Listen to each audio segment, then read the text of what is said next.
So this is the first part, that is part A of the KhoodeelaarTV television channel being broadcast only on the internet. And this one is timed at 0840 hours GMT in the morning of Monday. It's just 1 minute, 2 minutes to 0840. This is 0838 hours GMT on Monday, the 14th of June, 2021. Now, this paper, the pink one, we have done the world exclusive original diagnostic work on this one as well. We call it the Financial Crimes, not the Financial Times. And the reason is obvious, evidentially, obvious, evident, and demonstrably emphatic. This is a heading called Radical Reform of Pensions Provision is Urgent. I think we have spelt it provisions in the tweet that we have posted, so we'll correct that one in due course. So it's a piece under Britain, and it's an opinion piece by Martin Wolf, who looks like a member of the kind of staff of the Financial Crimes. Problem with this Martin Wolf heading and the content. First of all, the heading is quite plausible, almost believable, almost credible, almost trustable. But the contents underneath are typically contradictory of that false impression.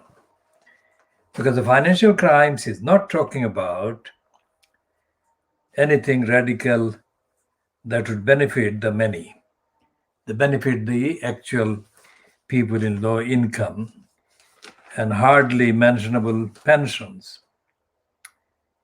This is what is called the industry serving kind of piece. And it doesn't talk about ordinary people. It doesn't talk about the lack of audit, accountability, and absolutely not about the absence of remedies. Remedies against those who make people poor. The poor people are made poor by these people who make the decisions. And pensions as a topic, as an issue, is very general, too general. And when it is, Martin Wolf hasn't talked about pensions for the first time here. And he's not the only Financial Times or Financial Crimes quote name or byline that has had pieces with his name published in the Financial Crimes under the headings that have contained pensions. And this diagnosis, hereby and herewith, is going to go into some detail about why the Financial Crimes is lying, Martin Wolf is lying, and all the pensions poverty creators and pensions deniers are lying, and why the UK Parliament is lying, and why the so-called select committee of MPs that is supposed to be looking at the behavior of the Deprivation, Want and Property Creation Department, otherwise known as DWP, perpetrates. Now, our campaign, and this is going back to more than 12 years, let's say. In 2008, December 2008, the DWP communicated to a soon-to-be eligible pension credit claimant that they should confirm if they wanted the pension credit, which the particular claimant did confirm. So that was done months before the pension credit or credits would be due for payment. That was during the calendar year 2009. So 2009, 10, 11, 12, 13, 14, 15, 16, 17, 18, 19, 20, 21, that is 12 years, 13 calendar years ago. And the DWP lied at every stage. There was nothing of the magnitude of rocket science complexity that needed to be confirmed. The date of birth and the status, which is lawful, legal, and absolutely compatible with a claim for state pension or pension credit at that stage. And in that clear, straightforward situation, the claimant was lied about, and was caused such overwhelming and severe losses of income that had the impact of causing consequential damages and losses and hardship and distress.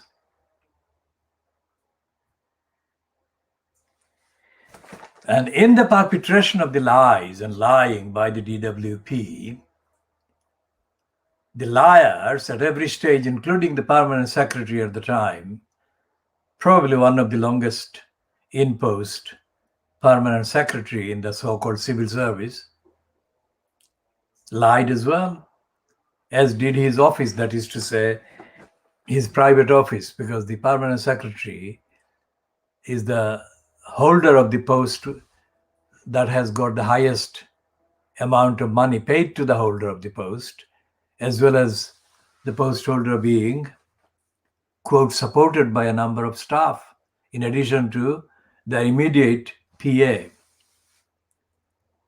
So there are literally hundreds, thousands of communications that we have access to that were sent to the private office of the permanent secretary, as well as the holders of the successive posts, or the successive holders of the post of, in the UK context, Secretary of State for the DWP, which is equivalent to the cabinet minister, the lead cabinet minister at the expense of that particular post. And the people who are affected by the many decisions made by the holder of that post or in the name of that post holder. So the DWP at the highest hierarchical levels was lying, as well as the so-called on-the-ground personnel that were in post, supposedly making the decision about each of the claimants. So, over a period of several years, all of the DWP people, the serial holders of the post, now the serial post holder, the last one, was of course before the 2010, May 2010 UK general election. So it was somebody who was in post in the regime fronted by the racist liar Gordon Brown, Labour Party, in the name of Labour Party. So it made no difference to the fact that the basic evidence remained the same. Evidence and the data and the details of the claimant remained the same. They couldn't have been different over the period of the years. As did the lying by the DWP continued to be perpetuated. And this was not the only occasion when the DWP was lying. The DWP had been lying for years. The DWP had been lying even before it became called DWP and when it was called the DSS. And even before that, when it was called DHSS. Now, the DHSS was the form in the 1980s. It's called Department for Health and Social Security. And the DSS was the version that became the replacement of the DHSS during the last years of John Major, the conservative fronter of the UK Quote government. And the DHS became bifurcated or divided into two departments.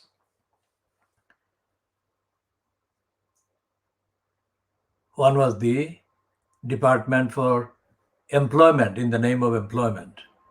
And the other, of course, is the Department for Social Security. And the third one, the Health Department, became another kind of part. So all these different rearrangements of names. Both the Department for Employment had in post people at the front line, at the reception, where people allegedly went to sign up during unemployment. And this signing up or signing for employment was itself a criminal, absolutely a criminally intended and criminally operated charade. Because despite the fact that the particular claimant or claimants kept complying with the requirements put on them by the various departments, they signed seeking jobs, but there was no real mentionable jobs available. Now, where are we now? We have come back to, or we have gone back to the mid-1980s. And the 1980s, where we are talking about, were of course the years when Margaret Thatcher was still in post. And Norman Tebbit, the racist liar Norman Tebbit, was a senior post holder in Margaret Thatcher's regime, whatever the excuse, whatever the disguise. And this criminal racist liar, Norman Tebbit, is publicly described as somebody who wanted people to get on their bikes and look for jobs. There were no jobs. There were no jobs that should have been taken or could have been taken or would have been taken or would have been made available. For most people, condemned to no jobs, no employment, no benefits, no support. So the reality is that successive regimes fronted by Thatcher herself and then followed by John Major and then followed by the 1997 election, in May 1997 election, which saw a change in the level of the party in power, and it became the Labour Party in power, and it remained in post under various kind of descriptions until May 2010. So it was 13 solid years over which the frontier regime was called Labour, which not only did not improve the situation, the claims for jobs and income for the many, it made things even worse for the many. And it's the worsening of the situation and the experience of the many wasn't reflected just in the kind of amounts of money, basic income that they needed to survive, but also in the absence, crazy, craven, corrupt, brazen absence of any remedies to the wrongdoing, the wrongful decisions, the corrupt decisions, the robbery of the basic income being perpetrated under the guise of the DWP. And when Tony Blair, B-liar, when Tony Blair got in as a result of the May 1997 so-called landslide against John Major, the first appointee in the post that was now called DWP, the name had been changed by Blair. If there is any kind of chronological issue about the date when this was named DWP after the dropping of the DSS, we shall correct that, but let's see. Let's check this one.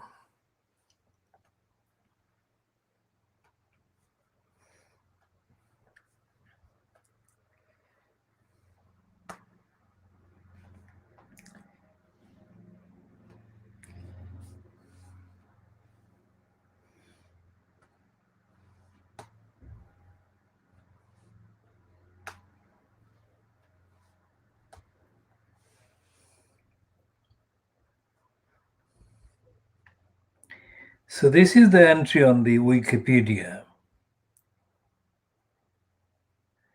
Okay, so this was not changed in May 1997. It was changed according to this entry on the 8th of June 2001. And until then, it was called DSS, or Department for, it says Department of Social Security. And the number of employees at this date, which is the 14th of June 2021, that is 20 years ago, the DWP was formed on the 8th of June this month. In fact, 8th of June, so it's 14. Almost to the week, last week, it was 20 years old. And currently, the DWP has number of pension sort of employees as of July 2020 is said to be 79,538. And the annual budget is said to be £176.3 billion.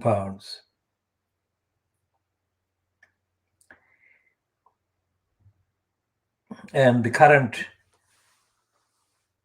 responsible minister is Theresa Coffey. And the department's chief executive, the permanent secretary, is Peter Schofield. Now, Peter Schofield is somebody that I had corresponded with, and I'll come to Peter Schofield and other criminals in due course. Now, this one,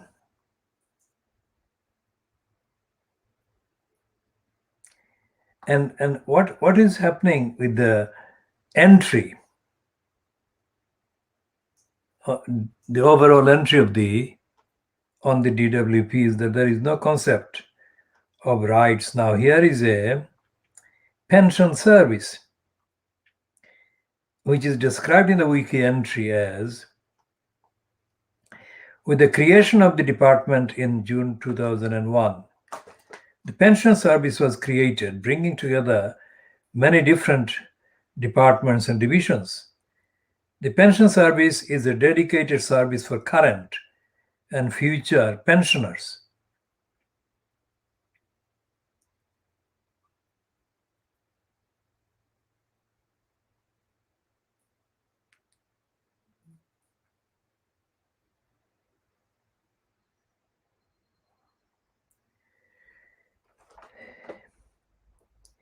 And it has got various units in the DWP, which has got a longer entry.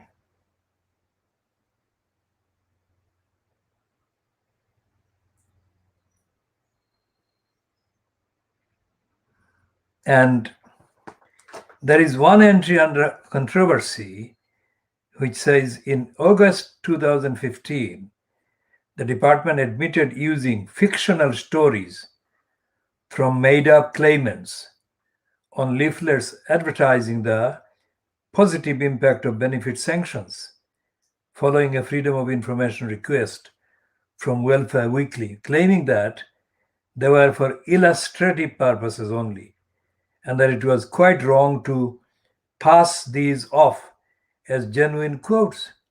Later that month, figures were released which showed that between December 2011 and February 2014, 2,650 people died shortly after their work capability assessment told them that they should be finding work.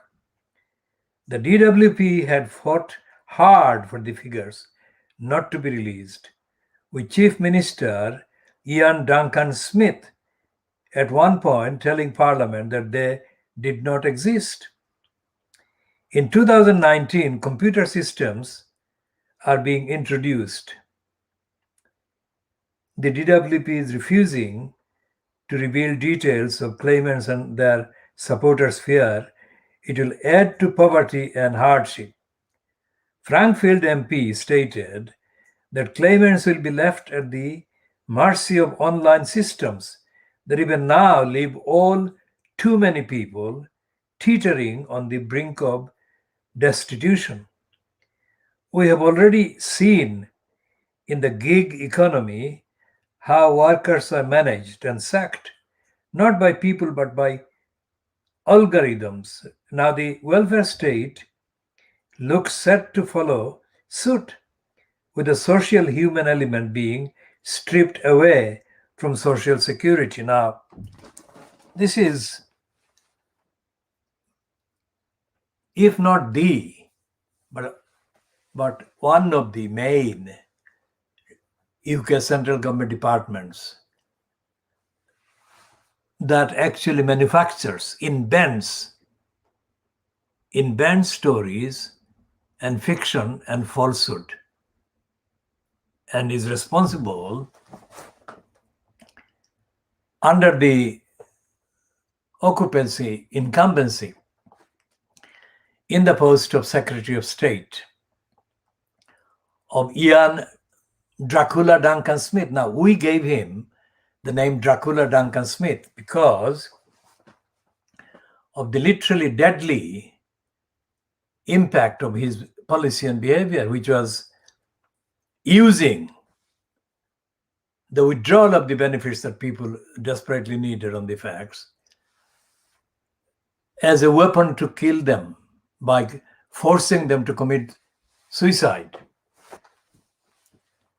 Now, even if there was no other central government department, and the central government department, spending department, only one that existed was the DWP, then the literally millions of incidents of lying, fakery, and denial that is committed by this department every single year. So this is like 20 years now, would make undeniable evidential picture of how corrupt the UK central government is.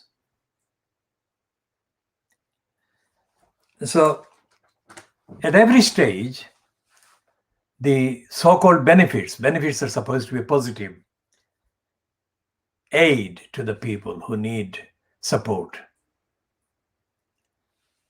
The benefits are used as a weapon to deny people the very thing that they're supposed to be getting, help, to add to the denial and robbery of the rights of the people who are in need.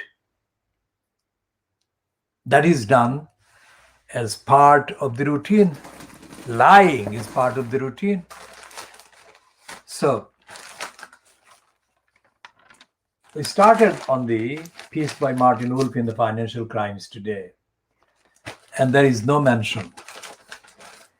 This is a piece, 5 columns across the top of the Financial Times, and there is no reference to any of that, any of the reality of what the DWP does and how it distorts, perverts, and mutilates the evidence of the facts that are at the foundation of the claims for pensions, claims of the many. This piece is also false. That I have explained that.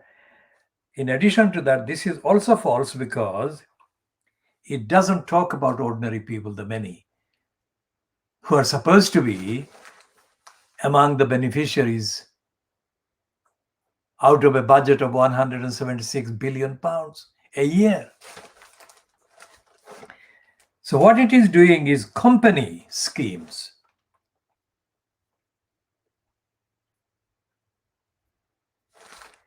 And it is a banal kind, it's a piece written in banality.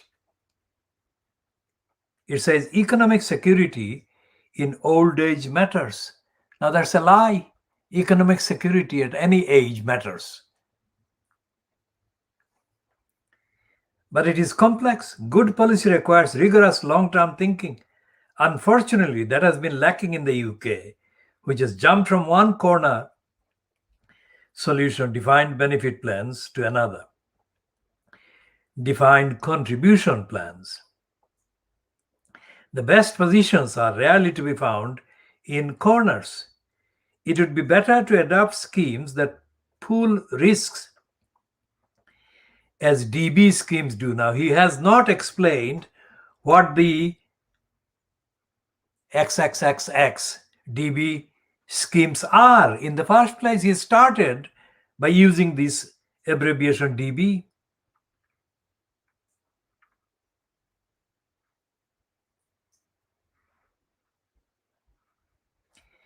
And he's also lying about the basic state pension, because he say quoting the 179.60 pence a week, that's the maximum. But that's not the main figure. The main figure that the many are assailed by, attacked by, is £100.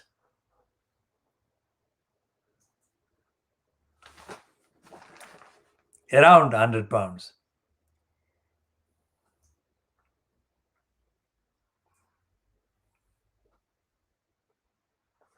And the description that Martin Wolf then provides doesn't recognize the many. It only refers to the savers and investors.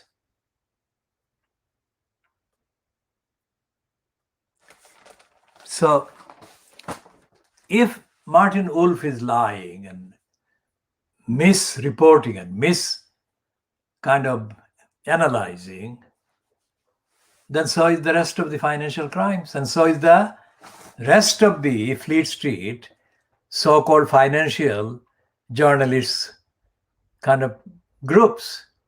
They're all perpetuating denials and lies and lying, and they're hiding the truth about the poverty and deprivation and destitution suffered by and caused to the many in this country, in the population.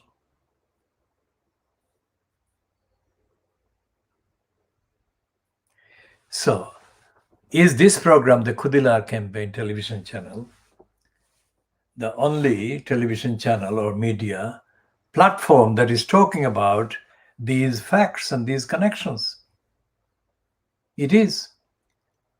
Because although the mainstream media and the Fleet Street have good money experts, money advisors, and others similarly called, they don't want to tell the truth. Because it is a nightmare that they will have to admit the existence of. The nightmare that is reality every day of the lives of the people called the many, the majority of the people cast into poverty, pushed into poverty and denial and deprivation. So, where is the audit? If such is the scale of the deprivation and denial, and such is the scale of the creation of poverty and denial and deprivation by the UK government itself, then the question is, why is it being allowed? And the answer is, there is no avenue. There is no forum, and there is no court system or bureaucracy in the legal or court bureaucracies that people can turn to for remedy.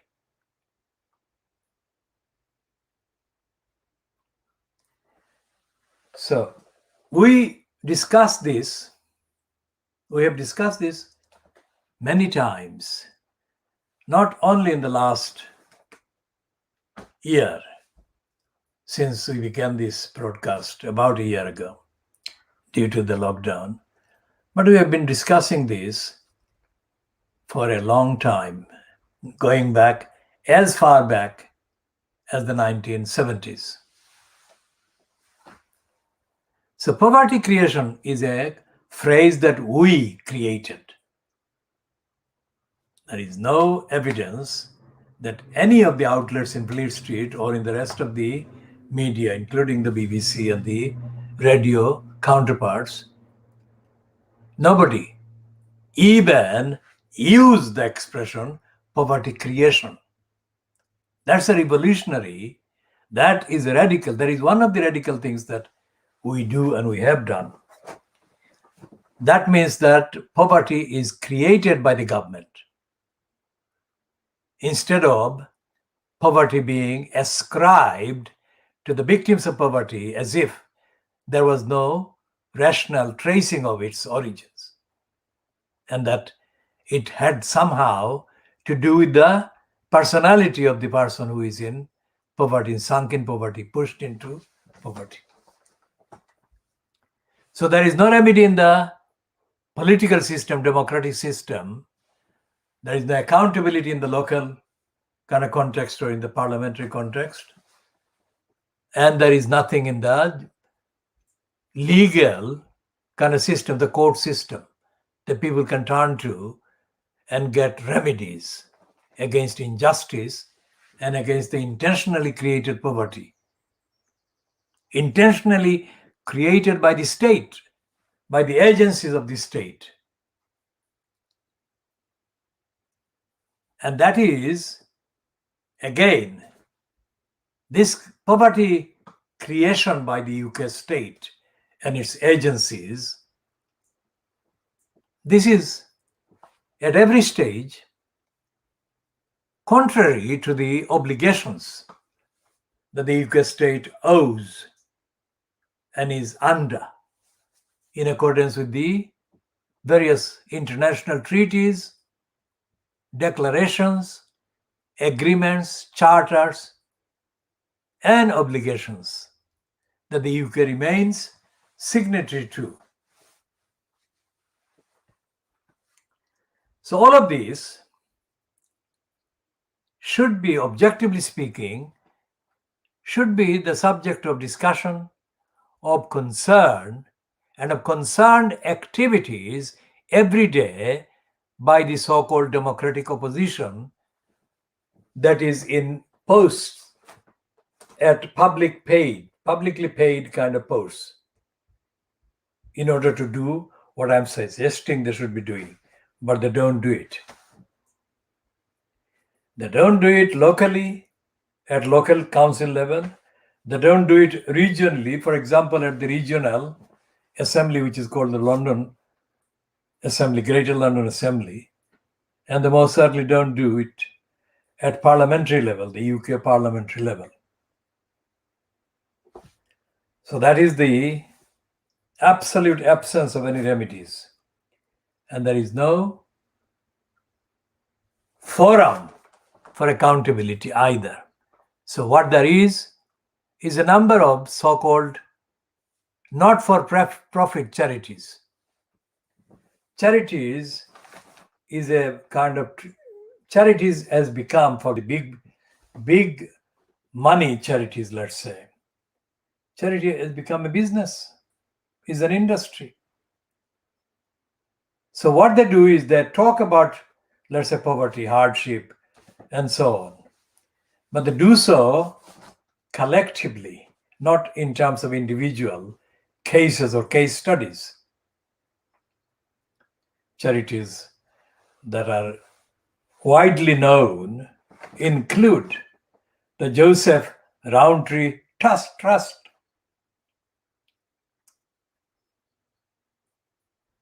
And there is another one which is absolutely brazenly corrupt, called the Runnymede Trust. And there is Shelter, that is supposedly in business for housing rights, but it doesn't help housing rights. And there is the other one, which is very misleading, called Child Poverty Action Group, which is also one of the biggest and one of the most financially supported by the government outfits. And the other one is, of course, Age Concern, which is totally corrupt. And all of these are in one way or another, in different ways, aiding and abetting the creation of poverty, the perpetuation of poverty, and the perpetration of poverty. And none of these not-for-profit outlets is in the news about raising concerns about the lack of accountability, and lack of support for the people. As the Martin Wolf piece illustrates, as a latest perpetration of blankness in the financial crimes. And the same thing can be extrapolated and applied to the behavior of the Guardian, the Times, the bribing Boris Johnson graph, and of course the Daily Mail, the scum, and so on. So it's a darkness, literally the darkness. And it is a darkness that has got even darkened, more darkened by Brexit.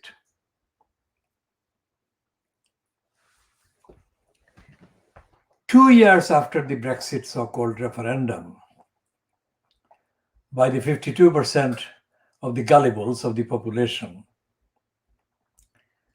opting for leaving the European Union. That was the referendum perpetrated in June 2016. 2 years after that, the United Nations sent its rapporteur, who is a special advisor, special envoy on poverty and destitution, called Philip Alston. Now, we have already published many times detailed evidential